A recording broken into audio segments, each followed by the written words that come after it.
Okay, remember that story we had of Daniel? Well, some time has gone by and there's a new king. And the king's name is Belshazzar. One night, King Belshazzar was giving a big party for all the most important people in his kingdom. There was like 1,000 of them in total.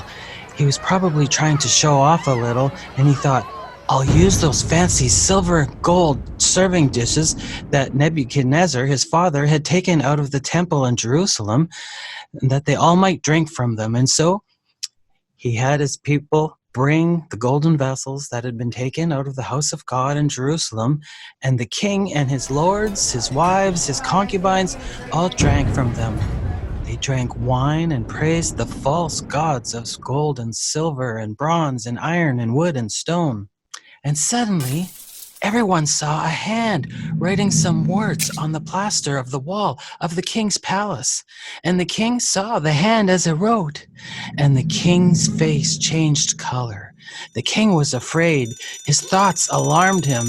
His limbs gave way and his knees knocked together. The king called loudly, "Bring in the wise men of Babylon, and whoever reads this writing and shows me its interpretation shall be clothed with purple and have a chain of gold placed around his neck, and he shall become the third ruler in my kingdom." Then all the king's wise men came in, but they couldn't read the writing or make known to the king what it meant. And so the king was greatly alarmed, and his color changed again, and his wise men were very perplexed.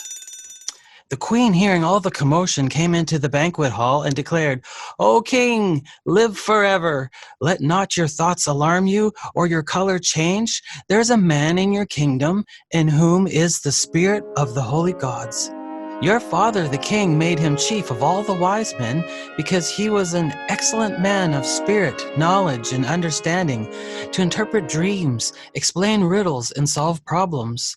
Now, let Daniel be called, and he will show you the interpretation." Then Daniel was brought in before the king, and the king said to Daniel, "Are you that Daniel, the one of the exiles whom the king, my father, brought from Judah?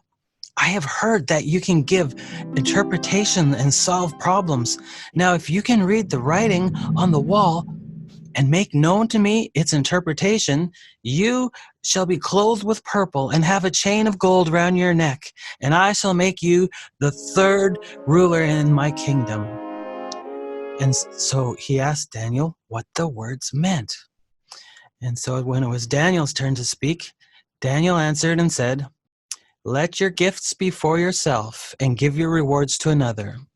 Nevertheless, I will read the writing to the king and make known to him the interpretation."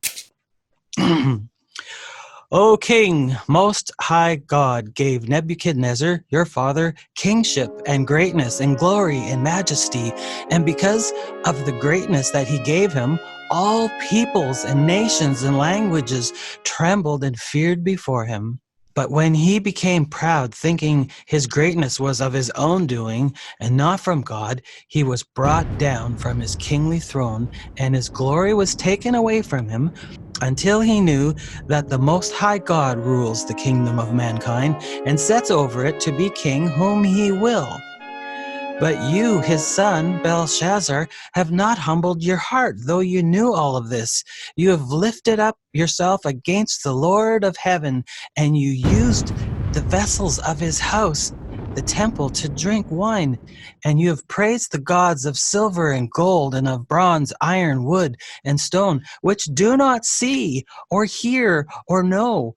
But the God who gives you your very breath you have not honored. So God has sent you this, the hand in this writing." And the words that were written on the wall were Mene, Mene, Tekel, and Parsin.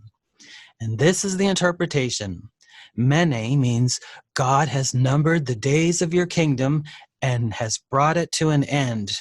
And Tekel means you have been weighed and found wanting. And Perez means your kingdom is divided and will be given to somebody else. That very night, Belteshazzar, the king, was killed, and his kingdom was given to a man named Darius.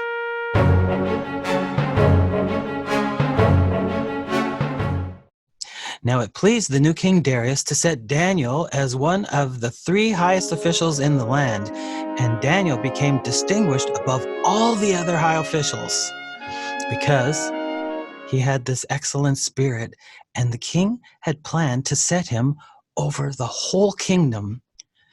The other officials were jealous and sought to find ground for complaint against Daniel, but they couldn't find any grounds for complaint because Daniel was faithful and no error or fault was found in him. So these men said, "We shall not find any complaint against Daniel unless we find it in connection with the law of his God." And so then these officials came up with this plan, and they came to the king and said to him, "O King Darius, live forever. All the high officials of the kingdom, the counselors and the governors, are in agreement that the king should make a law that whoever prays to any god or man for 30 days except to you, O king, shall be cast into the den of lions.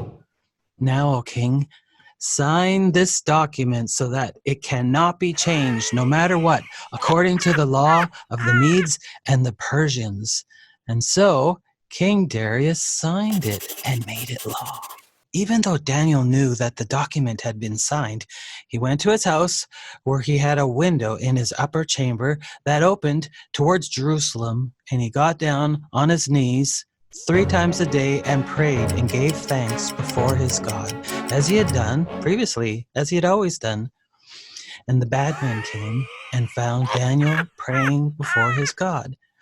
Then after going back to see the king, they said, "O king, did you not sign a law that anyone who makes petition to any god or man except to you, O king, that he shall be cast into the den of lions?" And the king answered and said, "The thing stands fast according to the law of the Medes and Persians, which cannot be revoked."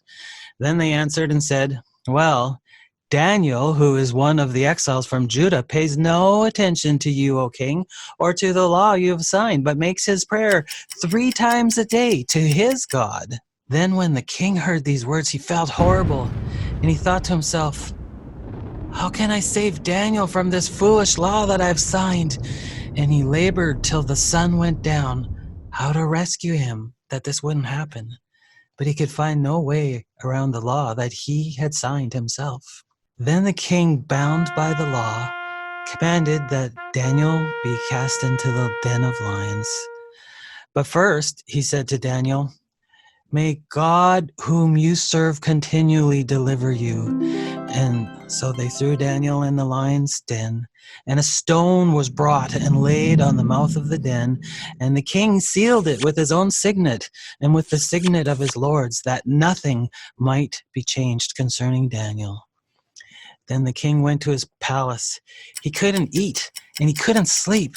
Then at the break of dawn, as the sun just barely rose above the horizon, the king arose and hurried to the den of lions. And as he came near to the den where Daniel was, he cried out, "Daniel, Daniel, servant of the living God, has your God, whom you serve continually, been able to deliver you from the lions?" And then Daniel said to the king, "O king, live forever. My God sent his angels and shut the lions' mouths, and they have not harmed me, because I was found blameless before him and also before you, O king." Then the king was so glad and commanded that Daniel be taken up out of the den. So Daniel was taken up, and no kind of harm was found on him, because he had trusted God. And then the king commanded that those men who had accused Daniel were brought and cast into the very same den of lions, they, their children, and their wives, and they were overpowered before they even reached the bottom of the floor. Then King Darius wrote to all the peoples, nations, and languages that dwell in all the earth, "Peace be multiplied to you. I make a decree that in all my royal dominion people are to tremble and fear before the God of Daniel, for he is the living God, enduring forever, and his kingdom shall never be destroyed, and his dominion shall be to the end." Well, thanks for listening to this story about Daniel, and I hope this reminds us that we serve a living God that endures forever, and his kingdom shall never be destroyed, and his dominion shall be to the end of of time.